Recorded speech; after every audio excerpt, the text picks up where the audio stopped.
Well, welcome to Global Eat, Michael. It's good to have you here. Thank you, Agnes. Nice to be here.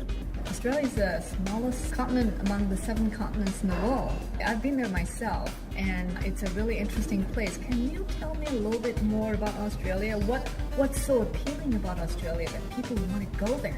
Well, thank you, Agnes. I mean, it is actually on Canadians, North Americans' top 3 lists always. It's always been on a fascination to North Americans to get down under, as we call it, in the South Pacific, and has wonderful attractions. It's the sunburnt country, as some people call it, with the deserts, but a fascinating variety of things to see and do. Crocodile Dundee is synonymous with Australia. Can you tell me a little bit about this character? The tourism board couldn't have wished for better with Hollywood producing this iconic outback character, Crocodile Dundee. It was in the mid-80s, maybe the late 80s, from my memory. It was, of course, a great comedian. Paul Hogan was a great, not a very internationally well-known comedian. He depicted this story around this outback character who could hunt the crocodiles, a real rugged character with a dry wit and great storyline. Had a New York journalist come down and follow this character and bring her back to North America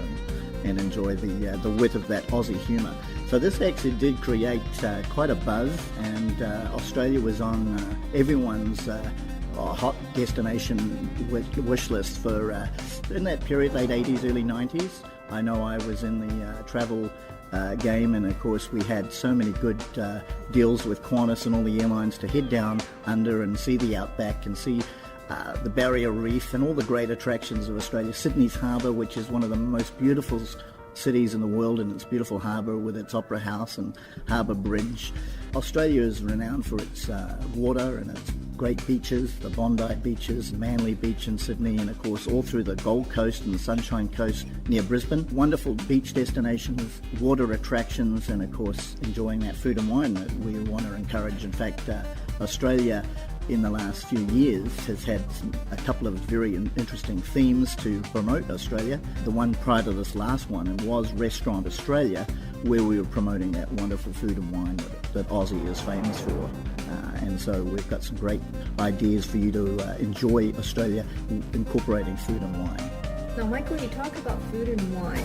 Now, what are Australia's signature dishes? If I were to go down to Australia, what would you highly recommend that I must taste? Yes, well, seafood is probably one of the most famous, although our Aussie beef and lamb is world-renowned. But the seafood in Australia is by far the one that's iconic to Australia. The barramundi, the fish famous in the Northern Territory. Wonderful, superb tasting seafood there. Lots of great fish, and of course the lobster, shrimp, of course, shrimp on the barbie.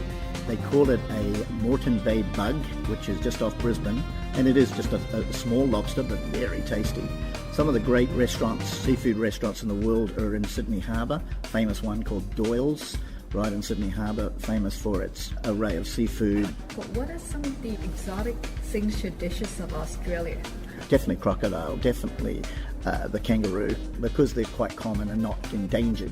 You can always try those in different local areas where they are highlighting some of the exotic animals. How do they taste like? The crocodile actually is a little tough than regular meat, but it's got a lot of flavour. And yeah, you don't need much too, it's quite rich. So yeah, crocodile meat. You can visit crocodile areas of the Darwin and in Cairns as well, in northern Queensland, Darwin and Northern Territory at the top end. 2 great areas to try a little bit of crocodile and also see those giant crocs in the wild. Also, there's some wonderful tropical areas up there with great bird life too. Not that you want sampling them, but it just adds to the trip by seeing some of the beautiful parrots and different birds that are in that area too. I know you can actually have breakfast with the birds in Port Douglas, just near Cairns. So you're not actually dining on birds, they make great background. Dining with birds. With birds, exactly. So there's a lot of food and wine experiences for sure to enjoy in Australia. And of course, you've got to get out back as well if you want to experience the true Aussie experience. You can visit cities all around the world, and of course they've all got something unique with food and wine, but you must try an outback experience. See the open stars, listen to the sound of the indigenous didgeridoo. They'd have a lovely dinner experience called the Sound of Silence dinner while you see the sun setting on Uluru, of course, Ayers Rock. the famous red rock of Australia, and it's a wonderful dining experience. They'll even have a little bit of dampener. It's an Aussie camping scone, wonderful wine, and of course the stargazer comes out later and shows you the night sky. So the Sound of Silence dinner in Ayers Rock is a great dining experience unique to that region. For somebody who's never been to Australia, what would you recommend that they do for first-time trippers?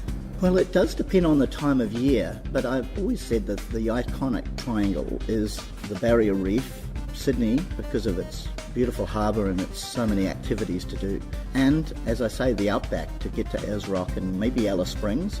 It's a nice combination of 5-day stay, roughly, where you can fly into Ayers Rock and leave from Alice Springs. It's a big continent, or big country, so it's too far and vast to travel by land unless you've got a lot more time. So, flying into the Rock and outback area is well worth it. Certainly the Barrier Reef, it's world-renowned. And then, it's a bonus if you can get to Brisbane and see the Gold Coast and the Sunshine Coast. There's lots of beautiful things to see and do there, including Steve Irwin's, speaking of the crocodile hunter. We were talking about Crocodile Dundee, but the newer version of Crocodile Dundee was Steve Irwin, of course, the crocodile hunter. And Steve Irwin did so much to, again, bring Australia on the map to the world, and he was fearless with his antics with crocodiles and all different animals. How much would it cost for an average trip, let's say, from LA or from Vancouver to Australia, like a package like that? Well, packaging is, you're going to need at least 2 to 3 weeks to give Australia a decent amount of time. The airfares run as low as about $1,200 Canadian dollars, taxes in. And then, of course, you're going to need flying around, touring, if you're going to be doing coach touring or local sightseeing and accommodation.